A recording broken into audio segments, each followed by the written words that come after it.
ಕನ್ನಡಿಗ ಶರಣು ಶರಣಾರ್ಥಿ. ಪ್ರೀತಿಯ ಸ್ನೇಹಿತರೆ, ಇವತ್ತಿನ ನಮ್ಮ ಒಂದು ಜಾಬ್ ಸರ್ಚ್ ಏನಪ್ಪ ವಿಶೇಷ ಮಾಹಿತಿ ಅಂತಂದ್ರೆ ಕರ್ನಾಟಕ ಸಾರಿಗೆ ಸಂಸ್ಥೆಯಲ್ಲಿ ಇರ್ತಕ್ಕಂಥ ಹುದ್ದೆಗಳ ಬಗ್ಗೆ ಮಾಹಿತಿ ತಗೊಂಡು ಬಂದಿದ್ದೀನಿ. 2026 ನೋಟಿಫಿಕೇಶನ್ ಅಂತ ಹೇಳಿದ್ರೆ KKRTC ಚಾಲಕ ಹುದ್ದೆಗಳ ನೇಮಕಾತಿ 2026 ನೋಟಿಫಿಕೇಶನ್. ಹಾಗಾದ್ರೆ ಕುಲಂಕುಷವಾಗಿ ನಾವು ನೋಟಿಫಿಕೇಶನ್ ಬಗ್ಗೆ ಮಾಹಿತಿ ನೋಡ್ತಾ ಹೋಗೋಣ ಬನ್ನಿ. ಅದಕ್ಕಿಂತ ಮುಂಚಿತವಾಗಿ ನಮ್ಮ ಯೂಟ್ಯೂಬ್ ಚಾನಲ್ಗೆ ಯಾರೆಲ್ಲ ಹೊಸಬರಾಗಿದ್ದಾರೆ ಸಬ್ಸ್ಕ್ರೈಬ್ ಜೊತೆಗೆ ಬೆಲ್ ಐಕನ್ ಕ್ಲಿಕ್ ಮಾಡೋದನ್ನ ಮರಿಬೇಡಿ. ಯಾಕಪ್ಪ ಅಂದ್ರೆ ಪ್ರತಿನಿತ್ಯ ನಾವು ಕೇಂದ್ರ ಸರ್ಕಾರ ಮತ್ತು ರಾಜ್ಯ ಸರ್ಕಾರದ ಹೊಸ ಉದ್ಯೋಗ ಮಾಹಿತಿ ಕೊಡಲಿಂದ ತಪ್ಪದೇ ನಿಮಗೆ ನೋಟಿಫಿಕೇಶನ್ ಬರಲಿದೆ ಸ್ನೇಹಿತರೆ. ಅದಕ್ಕಿಂತ ಮುಂಚಿತವಾಗಿ ನಾವು ಇನ್ನೊಂದು ಮುಖ್ಯವಾಗಿ ಗಮನಿಸಬೇಕಾಗಿರ್ತಕ್ಕಂಥ ಮಾಹಿತಿ ಏನಪ್ಪಾ ಅಂದ್ರೆ ಕಲ್ಯಾಣ ಕರ್ನಾಟಕ ರಸ್ತೆ ಸಾರಿಗೆ ನಿಗಮವು KKRTC ಭರ್ಜರಿ ನೇಮಕಾತಿ ಅಧಿಸೂಚನೆ ಹೊರಡಿಸಿದೆ. ನೀವು 10ನೇ ತರಗತಿ ಪಾಸ್ ಆಗಿದ್ದೀರಾ, ನಿಮ್ಮ ಬಳಿ ಡ್ರೈವಿಂಗ್ ಲೈಸೆನ್ಸ್ ಇದೆಯೇ? ಹಾಗಿದ್ದಲ್ಲಿ ಸರ್ಕಾರಿ ಸಾರಿಗೆ ಸಂಸ್ಥೆಯಲ್ಲಿ ಕೆಲಸ ಮಾಡುವ ಕನಸನ್ನು ನನಸಾಗಿಸಿಕೊಳ್ಳಲು ಇದು ಸರಿಯಾದ ಸಮಯ. ಬೀದರ ಜಿಲ್ಲೆಯಲ್ಲಿ ನಿರುದ್ಯೋಗಿ ಯುವಕರಿಗೆ ಹಾಗೂ ಚಾಲನಾ ವೃತ್ತಿಯಲ್ಲಿ ಆಸಕ್ತ ಹೊಂದಿರುವ ಅಭ್ಯರ್ಥಿಗಳಿಗೆ ಇದು ಒಂದು ಸುವರ್ಣ ಅವಕಾಶ ಅಂತಾನೆ ಹೇಳಬಹುದಾಗಿದೆ.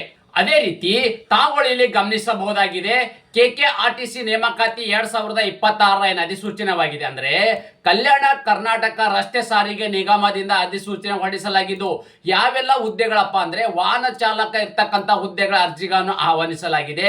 ಅದೇ ರೀತಿ ಹುದ್ದೆಗಳ ಸಂಖ್ಯೆ ಎಷ್ಟು ಅಪ್ಪ ಅಂತಂದ್ರೆ ಒಟ್ಟು 78 ಹುದ್ದೆಗಳ ಅರ್ಜಿಗಳನ್ನು ಆಹ್ವಾನಿಸಲಾಗಿದೆ. ಎಷ್ಟಿರ್ತಕ್ಕಂಥದ್ದು 78 ಹುದ್ದೆಗಳ ಅರ್ಜಿಗಳನ್ನು ಆಹ್ವಾನಿಸಲಾಗಿದೆ. ಅದೇ ರೀತಿ ಉದ್ಯೋಗ ಸ್ಥಳ ಎಲ್ಲಿಯಪ್ಪ ಅಂತಂದ್ರೆ ಕರ್ನಾಟಕದ ಕಾಶಿ ಅಂತಿರ್ತಕ್ಕಂಥ ಅಂದ್ರೆ ಬಿಸಿಲು ನಾಡಿನಾಗಿರ್ತಕ್ಕಂಥ ಒಂದು ಬೀದರ ಜಿಲ್ಲೆಯಲ್ಲಿ ಈ ಒಂದು ಉದ್ಯೋಗ ಅವಕಾಶವಿರಲಿದೆ ಸ್ನೇಹಿತರೆ. ಅದೇ ರೀತಿ ಮುಖ್ಯವಾಗಿ ಏನಪ್ಪಾ ಅಂದ್ರೆ ಯಾವ ಒಂದು ಕ್ವಾಲಿಫಿಕೇಶನ್ ಆಗಿರ್ತಕ್ಕಂಥ ಅಭ್ಯರ್ಥಿಗಳು ಈ ಒಂದು ಹುದ್ದೆಗೆ ಅರ್ಜಿಗಳನ್ನು ಸಲ್ಲಿಸಬಹುದು ಅಂತ ನಾವು ಮಾಹಿತಿ ನೋಡೋದಾದ್ರೆ ತಾವುಗಳು ಇಲ್ಲಿ ಗಮನಿಸಬಹುದಾಗಿದೆ ಕನಿಷ್ಠ 10ನೇ ತರಗತಿ ಪಾಸ್ ಆಗಿರ್ತಕ್ಕಂಥ ಅಭ್ಯರ್ಥಿಗಳು ನೋಡಿ, ಇಲ್ಲಿ ಕೇವಲ 10ನೇ ತರಗತಿ ಪಾಸ್ ಆಗಿರ್ತಕ್ಕಂಥ ಅಭ್ಯರ್ಥಿಗಳು ಈ ಒಂದು ಹುದ್ದೆಗೆ ಅರ್ಜಿಗಳನ್ನ ಸಲ್ಲಿಸಬಹುದಾಗಿದೆ. ಅದೇ ರೀತಿ ಪರವಾಗಿನ ಕೂಡ ಬೇಕಾಗುತ್ತೆ. ಯಾವ ಒಂದು ಅಂದ್ರೆ ಇಲ್ಲಿ ತಾವುಗಳು ಗಮನಿಸಬಹುದಾಗಿದೆ ನಿಮ್ಮ ಬಳಿ ಚಾಲ್ತಿಯಲ್ಲಿರುವ ಭಾರಿ ಸರಕು ವಾಹನ ಪರವಾಗಿನ ಹೊಂದಿರಬೇಕಾಗುತ್ತೆ. ಅಂದ್ರೆ ಹೆವಿ ವೆಹಿಕಲ್ ಟ್ರಾನ್ಸ್ಪೋರ್ಟ್ ವೆಹಿಕಲ್ ಇರ್ತಕ್ಕಂಥ ಬ್ಯಾಡ್ಜ್ ಅನ್ನ ಹೊಂದಿರತಕ್ಕಂಥ ಅಭ್ಯರ್ಥಿಗಳು ಈ ಒಂದು ಹುದ್ದೆಗೆ ಅರ್ಜಿ ಸಲ್ಲಿಸಬಹುದಾಗಿದೆ.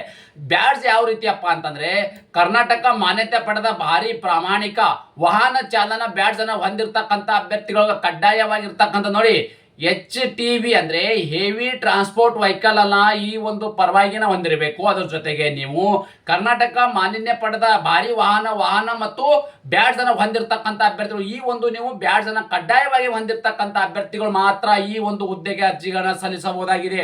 ಅದೇ ರೀತಿ ವಯೋಮಿತಿ ಬಗ್ಗೆ ನಾವಿಲ್ಲಿ ಮಾಹಿತಿ ನೋಡೋದಾದ್ರೆ ಕನಿಷ್ಠ 24 ವರ್ಷ ಇರಬೇಕು. ಮಿನಿಮಮ್ 24 ವರ್ಷದ ಒಳಗಡೆ ಇರ್ತಕ್ಕಂಥ ಅಭ್ಯರ್ಥಿಗಳು ಈ ಒಂದು ಹುದ್ದೆಗೆ ಅರ್ಜಿಗಳನ್ನ ಸಲ್ಲಿಸಬಹುದಾಗಿದೆ. ಅದೇ ರೀತಿ ಗರಿಷ್ಠ ವಯೋಮಿತಿ ಎಷ್ಟಿರಬೇಕಪ್ಪ ಅಂತಂದ್ರೆ 35 ವರ್ಷ. ಅಂದ್ರೆ ಮಿನಿಮಮ್ 24 ವರ್ಷದಿಂದ ಮ್ಯಾಕ್ಸಿಮಮ್ 35 ವರ್ಷದ ಒಳಗಡೆ ಇರ್ತಕ್ಕಂಥ ಅಭ್ಯರ್ಥಿಗಳು ಈ ಒಂದು ಹುದ್ದೆಗೆ ಅರ್ಜಿಗಳನ್ನ ಸಲ್ಲಿಸಬಹುದಾಗಿದೆ. ಅದೇ ರೀತಿ ವಯೋಮಿತಿಯಲ್ಲಿ ಕೂಡ ಸಡಿಲಿಕೆ ನೀಡಲಾಗಿದೆ. ಯಾವೆಲ್ಲ ಅಭ್ಯರ್ಥಿಗಳಿಗೆ ವಯೋಮಿತಿಯಲ್ಲಿ ಸಡಿಲಿಕೆಯನ್ನು ನೀಡಲಾಗಿದೆ ಅಂತ ನಾವು ಮಾಹಿತಿ ನೋಡೋದಾದ್ರೆ 2A 2B ಮತ್ತು 3A 3B ಅಭ್ಯರ್ಥಿಗಳಿಗೆ 3 ವರ್ಷಗಳ ಕಾಲ ವಯೋಮಿತಿಯ ಸಡಿಲಿಕೆ ಎಷ್ಟಿರ್ತಕ್ಕಂಥದ್ದು 2A 2B 3A ಮತ್ತು 3B ಅಭ್ಯರ್ಥಿಗಳಿಗೆ 3 ವರ್ಷಗಳ ಕಾಲ ವಯೋಮಿತಿಯಲ್ಲಿ ಸಡಿಲಿಕೆವಿದ್ದರೆ SC ST ಅಭ್ಯರ್ಥಿಗಳಿಗೆ ಅಂದ್ರೆ ಹಿಂದುಳಿದ ವರ್ಗಗಳ ಅಭ್ಯರ್ಥಿಗಳಿಗೆ ಅಂದ್ರೆ ಇದು SC ST ಅಭ್ಯರ್ಥಿಗಳಾಗಿರ್ತಕ್ಕಂಥ ಅಭ್ಯರ್ಥಿಗಳಿಗೆ 5 ವರ್ಷಗಳ ಕಾಲ ವಯೋಮಿತಿಯಲ್ಲಿ ಸಡಿಲಿಕೆ ಪಡಲಾಗಿರ್ತಕ್ಕಂಥದ್ದು 5 ವರ್ಷಗಳ ಕಾಲ ವಯೋಮಿತಿಯಲ್ಲಿ ಸಡಿಲಿಕೆವಿದೆ. ಅದೇ ರೀತಿ ಆಯ್ಕೆಯಾಗಿರ್ತಕ್ಕಂಥ ಅಭ್ಯರ್ಥಿಗಳಿಗೆ ಸಂಬಳ ಹೇಗೆ ನೀಡಲಾಗುವುದಪ್ಪ ಅಂದ್ರೆ ಅಭ್ಯರ್ಥಿಗಳಿಗೆ ಅಧಿಸೂಚನೆ ಪ್ರಕಾರ ಮಾಸಿಕ ವೇತನ ನೀಡಲಾಗುವುದು. ಅಂದ್ರೆ ಈ ಒಂದು ಸಾರಿಗೆ ಇಲಾಖೆಯಿಂದ ಏನು ಡ್ರೈವರ್ ಇರ್ತಕ್ಕಂಥ ಏನು ವೇತನ ನೀಡಲಾಗುವುದು ಆ ಒಂದು ಅನುಸಾರವಾಗಿ ಇಲ್ಲಿ ವೇತನವನ್ನು ನೀಡಲಾಗುವುದು ಪ್ರತಿ ತಿಂಗಳು ಸ್ನೇಹಿತರೆ. ಅದೇ ರೀತಿ ಇನ್ನೊಂದು ಮುಖ್ಯವಾಗಿರ್ತಕ್ಕಂಥ ಮಾಹಿತಿ ಏನಪ್ಪಾ ಅಂತ ಹೇಳಿದ್ರೆ ಅರ್ಜಿಯ ಶುಲ್ಕ ಬಗ್ಗೆ ಮಾಹಿತಿ ನೋಡ್ತಾ ಹೋಗೋಣ ಬನ್ನಿ. ಯಾವುದೇ ರೀತಿಯ ಅರ್ಜಿ ಶುಲ್ಕ ಇರುವುದಿಲ್ಲ. ಯಾವುದೇ ಕೆಟಗಿರಿ ಸಂಬಂಧಪಟ್ಟ ಅಭ್ಯರ್ಥಿಗಳಿಗೆ ಯಾವುದೇ ರೀತಿಯಲ್ಲಿ ಅರ್ಜಿ ಶುಲ್ಕವಿಲ್ಲದೆ ನೇರ ನೇಮಕಾತಿಗೆ ಅರ್ಜಿಗಳನ್ನು ಸಲ್ಲಿಸಬಹುದಾಗಿದೆ. ಅದೇ ರೀತಿ ಅರ್ಜಿ ಸಲ್ಲಿಕೆ ಹೇಗೆಪ್ಪ ಅಂತಂದ್ರೆ ತಾವುಗಳು ಇಲ್ಲಿ ಗಮನಿಸಬಹುದಾಗಿದೆ. ಮೊದಲನೇದಾಗಿ ಈ ಒಂದು ವೆಬ್ಸೈಟ್ಗೆ ಭೇಟಿ ನೀಡಬೇಕಾಗುತ್ತೆ. ಅಂದ್ರೆ ಏನು KKRTC ಇರ್ತಕ್ಕಂಥದ್ದೇನು ಅಫಿಷಿಯಲ್ ವೆಬ್ಸೈಟ್ಗೆ ಭೇಟಿ ನೀಡಬೇಕಾಗುತ್ತೆ. ಈ ಒಂದು ವೆಬ್ಸೈಟ್ ನನ್ನ ಯೂಟ್ಯೂಬ್ ಡಿಸ್ಕ್ರಿಪ್ಷನ್ ಬಾಕ್ಸ್ ಅಲ್ಲಿ ಮತ್ತು ನನ್ನ ಟೆಲಿಗ್ರಾಮ್ ಅಲ್ಲಿ ಕೂಡ ಈ ಒಂದು ವೆಬ್ಸೈಟ್ ನೀಡಿರುತ್ತೇನೆ. ಅಲ್ಲಿ ಬೇಕಾಗಿರ್ತಕ್ಕಂಥ ಅಪ್ಲಿಕೇಶನ್ ಫಾರ್ಮ್ಯಾಟ್ ಕೂಡ ನನ್ನ ಟೆಲಿಗ್ರಾಮಿಗೆ ಜಾಯ್ನ್ ಆಗಿ ಅಲ್ಲಿ ನಿಮಗೆ ದೊರೆಯಲಿದೆ. ಸ್ನೇಹಿತರೆ, ಈ ಒಂದು ಅಪ್ಲಿಕೇಶನ್ ಅನ್ನ ಫಾರ್ಮ್ಯಾಟ್ ಅನ್ನು ತಗೊಂಡ್ಬಿಟ್ಟು ನೀವು ಸರಿಯಾದ ರೀತಿಯ ಅಪ್ಲಿಕೇಶನ್ ಅನ್ನ ಫಿಲ್ ಮಾಡಿ ಅದರದ ಒಂದು 2 ಸೆಟ್ ಅನ್ನ ನೀವು ರೆಡಿ ಮಾಡ್ಕೋಬೇಕಾಗುತ್ತೆ. ಓಕೆ, ಆ ಸೆಟ್ ಅನ್ನ ರೆಡಿ ಮಾಡಿಕೊಂಡು ನಿಗದಿತ ದಿನಾಂಕದಂದು ನೇರವಾಗಿ ಬಿದರ ವಿಭಾಗೀಯ ಕಚೇರಿಗೆ ಹಾಜರಾಗ್ತಕ್ಕಂಥದ್ದು. ಇದು ಎಲ್ಲಿರ್ತಕ್ಕಂಥ ಲೊಕೇಶನ್ ಇರ್ತಕ್ಕಂಥದ್ದು ಬಿದರ ಜಿಲ್ಲೆಯಲ್ಲಿ. ನೇರವಾಗಿ ನೀವು ಬಿದರ್ ಜಿಲ್ಲೆಗೆ ಹೋಗಬೇಕಾಗತ್ತೆ. ಹಾಗಾದ್ರೆ ಅಲ್ಲಿರ್ತಕ್ಕಂಥ ಏನಪ್ಪಾ ಅಂದ್ರೆ ವಾಕ್ ಇನ್ ಇಂಟರ್ವ್ಯೂ ದಿನಾಂಕ ಮತ್ತು ವಿಳಾಸ ಏನು ಅಂದ್ರೆ ಇದು ಒಂದಿರ್ತಕ್ಕಂಥ ನೇರ ನೇಮಕಾತಿ ಇರ್ತಕ್ಕಂಥ ಹುದ್ದೆಗಳಾಗಿರೋದ್ರಿಂದ ನಿಮ್ಗೆ ನೇರ ನೇಮಕಾತಿ ಇರ್ತಕ್ಕಂಥ ಸ್ಥಳ ಮತ್ತು ದಿನಾಂಕದ ವಿವರ ನಾನು ನಿಮ್ಗೆ ಇಲ್ಲಿ ಮಾಹಿತಿ ನೀಡ್ತಾ ಇದ್ದೀನಿ. ಸಂದರ್ಶನ ನಡೆಯುವ ದಿನಾಂಕ ಫೆಬ್ರವರಿ 3, 2026. ನೋಡಿ, ಫೆಬ್ರವರಿ 3 ಮತ್ತು ಫೆಬ್ರವರಿ 4 ಎರಡು ದಿನಗಳಲ್ಲಿ ಇದು ಎಂದು ಸಂದರ್ಶನ ನಡೀತಕ್ಕಂಥದ್ದು. ಯಾವಾಗಿದು? February 3, February 4, 2026. ಮತ್ತು ಸಂದರ್ಶನ ನಡೆಯುವ ಸ್ಥಳ ಯಾವುದಪ್ಪ ಅಂದ್ರೆ ವಿಭಾಗೀಯ ನಿಯಂತ್ರಣಾಧಿಕಾರಿಗಳ ಕಚೇರಿ, ಕಲ್ಯಾಣ ಕರ್ನಾಟಕ ರಸ್ತೆ ಸಾರಿಗೆ ನಿಗಮ, ಹಳೆಯ ಬಸ್ ನಿಲ್ದಾಣ, ಬಿದರ್ ವಿಭಾಗ, ಬಿದರ್.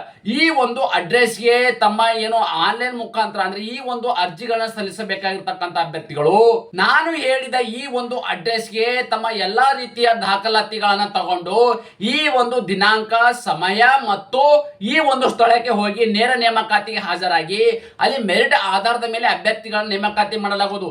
ಇದೇ ರೀತಿಯ ಉದ್ಯೋಗ ಮಾಹಿತಿ ನಾವು ಪ್ರತಿನಿತ್ಯ ಕೇಂದ್ರ ಸರ್ಕಾರ ಮತ್ತು ರಾಜ್ಯ ಸರ್ಕಾರದ ಮಾಹಿತಿ ಕೊಡಲಿಂದ ತಪ್ಪದೆ ನಿಮಗೆ ನೋಟಿಫಿಕೇಶನ್ ಬರಲಿದೆ. ಅದಕ್ಕಾಗಿ ನಮ್ಮ ಯೂಟ್ಯೂಬ್ ಚಾನಲ್ ನ ಸಬ್ಸ್ಕ್ರೈಬ್ ಜೊತೆಗೆ ಬೆಲ್ ಐಕನ್ ಕ್ಲಿಕ್ ಮಾಡೋದನ್ನ ಮರಿಬೇಡಿ.